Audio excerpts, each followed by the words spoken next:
नमस्कार, जय हिंद साथियों।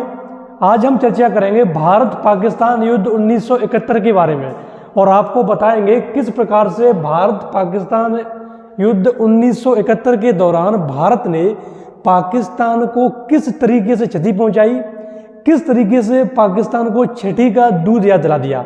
यहाँ आपको दृश्य दिख रहे होंगे, ये कराची बंदरगाह का दृश्य है। किस तरीके से भारतीय नेवी ने कराची बंदरगाह को एकदम ध्वस्त कर दिया। यहाँ आप देख रहे होंगे भारत पाकिस्तान के युद्ध के दौरान 93,000 पाकिस्तानी सैनिकों को भारत ने बंदी बनाया। इतिहास में ऐसी पहली बार हुआ कि किसी देश के 93,000 सैनिकों ने आत्मसमर्पण किया। इस तरीके से जो पाकिस्तान की जो पनडुब्बी, गाजी नाम की पनडुब्बी जो थी, वो किस तरीके से बर्बाद हुई, ये सारी चर्चाएं करेंगे। आप अंत तक इस वीडियो को देखते रहें। अगर सेशन अच्छा लगता है तो सब्सक्राइब और शेयर करना न भूलें। तो आइए शुरुआत करते हैं भारत पाकिस्तान युद्ध 1971 के बारे में। सबसे पहले हम बताएंगे कि आखिर इसकी पृष्ठभूमि तैयार कैसे हुई, क्या क्या हर्डल थे, क्या क्या चुनौतियाँ थीं। तो देखो, अगर भारत पाकिस्तान युद्ध 1971 की बात करें तो इसके बीच में शुरुआत कैसे होती है, उसको अगर हम बात करें तो आपको पता होगा कि जो पाकिस्तान था वो दो भागों में बटा हुआ था। एक भाग था पूर्वी भाग और एक था पश्चिमी भाग। ये आपको दिख रहा है पश्चिमी भाग, ये पूर्वी भाग है ना। पाकिस्तान देश एक ही है, लेकिन इस देश के दो भाग थे, पूर्वी भाग, पश्चिमी भाग। पूर्वी भाग को पूर्वी पाकिस्तान कहते थे और पश्चिमी भाग को पश्चिमी पाकिस्तान कहते थे। इस तरीके से अब बात शुरू कहाँ से होती है? बात शुरू होती है 1970 से। 1970 में पाकिस्तान में पहली बार चुनाव हो रहे हैं। भारत में चुनाव हुए 1952 में पहली बार और पाकिस्तान पट्टा 1970 में पहली बार चुनाव करा रहा है। अब होता क्या है कि जब पहली बार पाकिस्तान में 1970 में चुनाव हुए तो जो पूर्वी पाकिस्तान है, क्योंकि पूर्वी पाकिस्तान की जनसंख्या पश्चिमी पाकिस्तान से ज़्यादा है, ठीक है, और जो टोटल सीटें हैं असेंबली की पूर्वी पाकिस्तान के पास ज़्यादा हैं। तो पूर्वी पाकिस्तान में एक पार्टी हुआ करती थी, पार्टी थी जिसका नाम था आवामी लीग। क्या नाम था? आवामी लीग। आवामी लीग के जो हेड थे उनका नाम था शेख मुजीबुर रहमान। ये आपको दिख रहे हैं ना, ये शेख मुजीबुर रहमान, वही शेख मुजीबुर रहमान है जो पाकिस्तान के बांग्लादेश के फादर कहे जाते हैं। फादर ऑफ बांग्लादेश कौन? शेख मुजीबुर रहमान। और इन्हीं की बिटिया अभी शेख हसीना पाकिस्तान की प्रधानमंत्री है, ठीक है। तो अब देखो, जब चुनाव हुए तो ये जो शेख मुजीबुर रहमान है, इनको सबसे ज़्यादा वोट मिले, यानी कि इनकी पार्टी को पूर्ण बहुमत मिला। उस समय पाकिस्तान में जो राष्ट्रपति थे वो थे याहिया खान। ये तानाशाह था, ये पाकिस्तान का तानाशाह था याहिया खान। ये उस समय पाकिस्तान का राष्ट्रपति था। और ये जो आपको भारत और बांग्लादेश का जो बॉर्डर है, यानी कि पूर्वी पाकिस्तान और पश्चिमी पाकिस्तान की जो दूरी थी, उसके बीच में अगर हम बात करें तो 1600 किलोमीटर का फर्क था। कितना? 1600 किलोमीटर का। तो सीधी सी बात है कि जो पूर्वी पाकिस्तानी के लोग थे वो बंगाली भाषा बोलते थे। पश्चिमी पाकिस्तान की भाषा अलग थी, पूर्वी पाकिस्तान की भाषा अलग थी। जो राजनीति में दबदबा था वो पश्चिमी पाकिस्तान वाला का था, पश्चिमी पाकिस्तानी वालों का। तो अब हुआ क्या, ये जो पूर्वी पाकिस्तान है इसको ये बड़े हे दृष्टि से देखते थे। इनके लोगों की कोई वैल्यू नहीं करते थे, कोई वक्त नहीं, कुछ नहीं। सारे काम, जितने सारी चीज़ें होती थी पश्चिमी पाकिस्तान से, जितने फैसले लिए जाते सब वहीं से लिए जाते। क्यों? क्योंकि पश्चिमी पाकिस्तान में ही इसकी राजधानी थी पाकिस्तान की, इस्लामाबाद। तो अब देखो, जब ये चुनाव हुए, शेख मुजीबुर रहमान जीत गए, याहिया खान ने स्पष्ट बोल दिया कि हम जो है शेख मुजीबुर रहमान को सरकार बनाने नहीं देंगे। अब भाई सीधी सी बात है, जब पार्टी जीत के आई है और आप उसे जो है सरकार नहीं बनाने दे रहे हैं तो फिर होगा क्या? सीधी बात, विद्रोह होगा। तो ये हुआ, सरकार नहीं बनाने दी और लीग ने, यानी कि आवामी लीग ने हड़ताल कर दी। जो लोग थे उन्होंने हड़ताल कर दी याहिया खान के प्रति, सरकार के प्रति कि हड़ताल करते हैं। अब हुआ क्या, जब हड़ताल कर दी तो उस समय जो पूर्वी पाकिस्तान था, ये जो पूर्वी पाकिस्तान है, वह उसका जो जनरल था, यानी कि उसका जो राज्यपाल था, गवर्नर था, वो था टिक्का खान। ये कौन? ये टिक्का खान। ये टिक्का इतना वैसी, इतना बदमाश, इतना जानवर था कि इस पूर्वी पाकिस्तान में इसने एक ऑपरेशन चलाया ऑपरेशन सर्च लाइट। क्यों चलाया था? जो लीग थी यानी कि आवामी जो लीग थी उसने घोषणा कर दी हड़ताल की, चारों ओर बंदी, सरकार की आलोचनाएं। इस टिक्का खान ने, इस हरामी ने इतना अधिक नरसंहार किया, इतना नरसंहार किया कि बताते हैं कि लगभग 30 लाख लोग, पूर्वी पाकिस्तान में 30 लाख लोगों की मौत हो गई। यानी कि अपने ही लोगों पर, ये दोनों एक ही है, अपने ही लोगों पर इस टिक्का खान ने इतनी गोलियां चलवाई, घर में जा करके औरतों को खींच करके बेइज्जत किया, रेप किया। एक बेटी को अपने पिता के सामने जो पाकिस्तानी फौज ने रेप किया, बहुत अधिक अत्याचार किया। जब इतना अधिक अत्याचार किया और ढाका पर कब्जा कर लिया इसने, पूरी सैनिक ने, तो और जो शेख मुजीबुर रहमान थे इनको कहाँ कर दिया, इनको जेल में डाल दिया, इनको ले जा करके जेल में डाल दिया और बहुत अत्याचार किया। जब इतना अत्याचार हुआ तो पूर्वी पाकिस्तान से लोगों का पलायन स्टार्ट हो गया। जब इतना, यहाँ आपको दिख रहा है मुजीबुर रहमान, ये गिरफ्तार कर लिए गए और ऑपरेशन बरीसल, बरीसल बेसिकली एक ऑपरेशन था, वो था अभिजात वर्ग, जो बुद्धिजीवी लोग थे पूर्वी पाकिस्तान के, उनको कहीं ना कहीं गिरफ्तार करना, उनको निपटाना। और जब इतनी सारी घटनाएं हुई, मानव समाज को एकदम अगर हम कहें कि खत्म करने वाली, शर्मसार करने वाली जो घटनाएं हुई, तो पूर्वी पाकिस्तान से लोगों का हुजूम जो है भारत की तरफ भगने लगा। अब आपको यहाँ देखिए, ये बॉर्डर देखो, ये बांग्लादेश का जो बांग्लादेश है, अभी बांग्लादेश से पहले क्या था, पूर्वी पाकिस्तान। तो पूर्वी पाकिस्तान का जो बॉर्डर है वो भारतीय राज्यों से मिलता है। जैसे ये बांग्लादेश, बंगाल हो गया, ये आपका असम हो गया, मेघालय हो गया, या त्रिपुरा हो गया। यानी कि ढेरों लोग, 1 लाख लोग पूर्वी पाकिस्तान के टिक्का यानी कि राक्षस टिक्का खान से घबरा कर, उससे डर करके भारत में शरण लेना स्टार्ट कर दिया। और हुजूम की हुजूम, 1-1 लाख लोग आ रहे हैं भाई साहब एकदम। अब सोचो, इतने लोग जब भारत में आना प्रारंभ हुए, और उस समय हमारी हालत वैसे भी खराब थी। 1965 में युद्ध हुआ, सूखा पड़ा, तो खाद्यान्न के लाले हमारे खुद पड़े, और उधर ये लोग आ रहे हैं वहाँ से बेचारे। तो जब इतने लोग आए तो इंदिरा गांधी उस समय प्रधानमंत्री थी, उनको चिंता हुई कि यार क्या काम करें, ऐसे कैसे काम चलेगा। तो फिर उन्होंने कहीं ना कहीं अपने अधिकारियों को इकट्ठा किया, और अधिकारियों को इकट्ठा किया, सेना को इकट्ठा किया, सेना के जो जनरल थे सैम मानेकशॉ, उससे मीटिंग की, और कहीं ना कहीं गुपचुप तरीके से उन्होंने प्लान बनाया कि अब तो एक काम करते हैं कि इससे निपटने के लिए एक ही रास्ता है, पाकिस्तान का विभाजन कर देते हैं। पाकिस्तान का क्या करते थे, विभाजन, पूर्वी पाकिस्तान को बांग्लादेश बना देते हैं। ये इनका प्लान था। आइए और देखते हैं क्या प्लान था। ये उस समय सैम मानेकशॉ जो थे, उस समय भारतीय थल सेना के अध्यक्ष थे। सेना के कौन थे, जनरल थे। कौन, सैम मानेकशॉ। बहुत ही जबरदस्त योग्य बंदा, एकदम डेडिकेटेड, अनुशासित, इतना अनुशासित कि उन्होंने अपने क्योंकि जब इंदिरा गांधी ने इनसे कहा कि भाई क्या किया जाए, पाकिस्तान पर डायरेक्ट अटैक किया जाए, क्यों, क्योंकि 1 लाख लोग आ रहे हैं, क्या करेंगे, इनका बहुत अत्याचार हो रहा है। तो सैम मानेकशॉ ने कहा कि देखो मैडम, अभी अगर, क्योंकि ये जो बात थी ये मार्च की बात थी, मार्च अप्रैल की बात थी, मार्च अप्रैल की। तो सैम मानेकशॉ ने प्रधानमंत्री से स्पष्ट बोल दिया कि देखो अगर अभी आप ऑर्डर करती हैं युद्ध की, तो भाई साहब मैं युद्ध हारना नहीं चाहता, अभी इस्तीफा दे दूंगा, और अगर अभी युद्ध हुआ तो पक्की हार तय है भारत की, और मैं हारने का मुझे शौक नहीं है। क्योंकि सैम मानेकशॉ बड़े जबरदस्त थे, इन्होंने जितने युद्ध लड़े जीते। तो अब देखो, अब इन्होंने स्पष्ट बोल दिया। इंदिरा गांधी ने कहा तो बताइए रास्ता क्या है। तो देखो सैम मानेकशॉ ने समझाया कि देख मैडम, स्पष्ट समझदार तरीके से सुन मेरी बात, और ध्यान से सुन। उसने कहा कि बताओ क्या बात है। कि देखो अभी अप्रैल का महीना चल रहा है, मार्च अप्रैल का महीना चल रहा है, गर्मी तेज चल रही है, मानसून आने वाले हैं। अगर हम इसमें अटैक करते हैं, पूरी पाकिस्तान पर अटैक करते हैं, तो वैसे ही बाढ़ का एरिया होगा, तो हमारी जो तोपें हैं, टैंक हैं, वो जा ही नहीं पाएंगे। क्यों, क्योंकि मानसून आने वाला है, जून जुलाई मानसून आ जाता है। और अगर हम अभी अटैक करेंगे तो ये जो चाइना है, ये ससुरा, ये चाइना जो है ऊपर से अटैक कर देगा। और अभी हमारी हालत खराब है, अगर दोनों ओर से अटैक हो गया, पाकिस्तान की तरफ से और चाइना की तरफ से, तो हार तय है।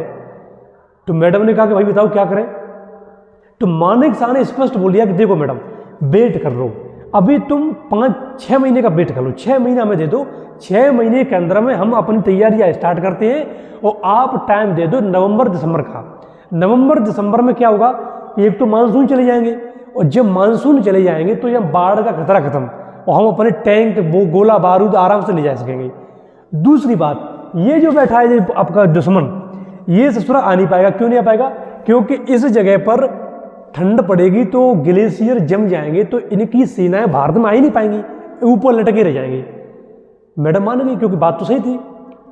प्रधानमंत्री ने कहा कि ठीक है हम मानते हैं। तो अब प्रधानमंत्री सोचेगा भैया तब तक मैं क्या करूं? तो मानेक शाह ने कहा कि आप चिंता मत करो, आप जो है विदेशों का दौरा करो। और प्रधानमंत्री चालाक थी, उन्होंने वैश्विक समुदाय को पाकिस्तान के खिलाफ भड़काने के लिए, पाकिस्तान के खिलाफ समर्थन इकट्ठा करने के लिए पूरे विश्व का दौरा किया, ताबड़तोड़ विदेशी यात्राएं की। क्या क्या यात्रा की? America, Canada, Germany, France, United kingdom, USSR यात्राएं की और बताया मीडिया को, जो अंतर्राष्ट्रीय बिरादरी थी उसको बताया कि पाकिस्तान किस तरीके से अपने ही लोगों पर नरसंहार कर रहा है और 1 लाख लोग भारतीय क्षेत्र में आ चुके हैं। अब क्या करें भाई साहब, बताओ, उपाय बताओ। तो जब इन सबको पता चला तो उन्होंने कड़ी आलोचना की पाकिस्तान की, और उसी में जबरदस्त बात ये हुई कि भारत और यूएसएसआर के समक्ष एक मैत्री भी होगी इसमें। और जब मैत्री हो गई तो भाई साहब मजा ही आ गया, क्योंकि अभी आने वाले समय में हम आपको बताएंगे कि किस तरीके से अमेरिका अपना जंगी बेड़ा भारत के खिलाफ खड़ा कर देता है और यूएसएसआर अपने मित्र को बचाने के लिए अमेरिका के खिलाफ अपना जंगी बेड़ा उतार देता है। अभी हम चर्चा करने वाले हैं। तो देखो माहौल तैयार हो रहा है साहब। अब हुआ क्या कि पाकिस्तान की बौखलाहट स्पष्ट रूप से दिख रही थी, क्योंकि भारतीय सेना जिस तरीके से तैयारी का कर रही थी, तो पाकिस्तान का जो जनरल था या पाकिस्तान का ये राष्ट्रपति था याहिया खान, इसने गलती कर दी बड़ी भयंकर। और राष्ट्रपति जो भारतीय सरकार थी वो चाह यही रही थी कि पाकिस्तान थोड़ा सा मौका दे दे हमें, हम तो युद्ध के तैयार हैं।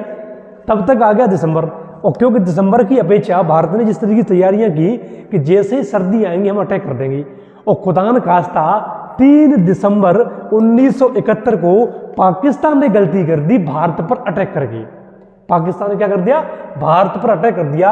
ये आगरा और जो पश्चिम उत्तर वाला जो एयरबेस है वायुसेना का, उस पर पाकिस्तान की जो एयरफोर्स है उसने अटैक कर दिया।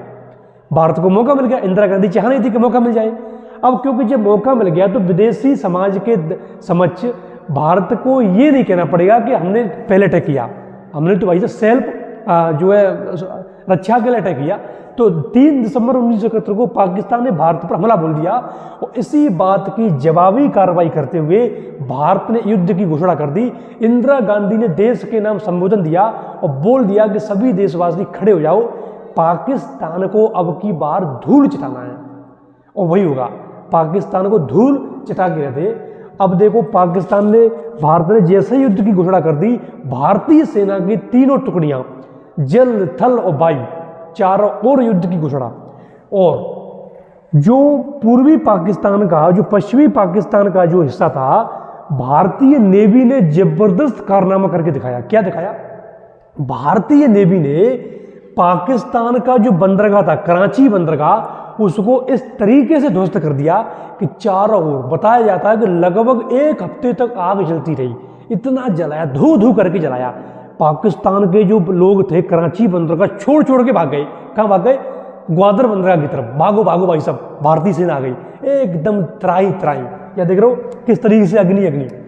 अब भाई साहब यहाँ से नहीं दिखा। अब पाकिस्तान की जब भारतीय नेवी ने कारनामा करके दिखाया तो पाकिस्तान की नेवी ने सोचा कि हम भी भारत पर हमला करेंगे साहब। भारत का जो उस समय युद्धपोत हुआ करता, उसका नाम था INS विक्रांत। विक्रांत को मारेंगे, विक्रांत को मारेंगे। और इसी बात को ध्यान रखते हुए पाकिस्तान ने जो है अपनी एक पनडुब्बी भेजी, गाजी पनडुब्बी। अभी बताएंगे गाजी पनडुब्बी, और गाजी को किस तरीके से भारत एकदम डुबा देता है। ठीक है ना? तो अब देखो, एक तरफ नेवी हमला कर रही है और दूसरी तरफ थल सेना। हुआ ये था कि यहाँ राजस्थान में एक जगह लोंगेवाला, क्या है लोंगेवाला, लोंगेवाला में जो हमारी सैनिक थी, सैनिक टुकड़ियाँ थी, उसमें मात्र 120 सैनिक थे। कितने? 120 सैनिक। पाकिस्तान को अचानक खबर मिल गई कि यहाँ पर 120 सैनिक हैं, उसने रात्रि के समय लोंगेवाला पर क्या कर दिया, अटैक कर दिया। जब लोंगेवाला पर अटैक किया तो भारत को खबर नहीं मिल पाई। और वहाँ केवल कितने थे, 120। और पाकिस्तान ने कितने अटैक किए, पाकिस्तान के समझ जो सैनिक थे वो लगभग 4 से 5 हज़ार सैनिक थे। टैंक सैनिकों के साथ पाकिस्तान ने लोंगेवाला पर अटैक कर दिया। उस समय लोंगेवाला के जो हेड थे मेजर कुलदीप चांदपुरी थे। 1971 की जो बॉर्डर मूवी आपने देखी होगी तो सन्नी देओल ने जो किरदार निभाया है वो इन्हीं चांदपुरी का निभाया है, कुलदीप चांदपुरी। और 1971 में जब लोंगेवाला पर पाकिस्तान ने अटैक किया तो भारत के जो चांदपुरी थे इन्होंने इतना जबरदस्त जवाब दिया। ये तो कह रहे थे भाई साहब सिख थे, आजा भाई साहब आजा पाकिस्तानी पहुंचाओ, और इन्होंने एंटी टैंक बिछा दिए। जैसे ही पाकिस्तानी टैंक आए, जो माइन टैंक नहीं होते वो बिछा दिए, और जैसे ही पाकिस्तानी टैंक आए एकदम धुनु करके चल गए।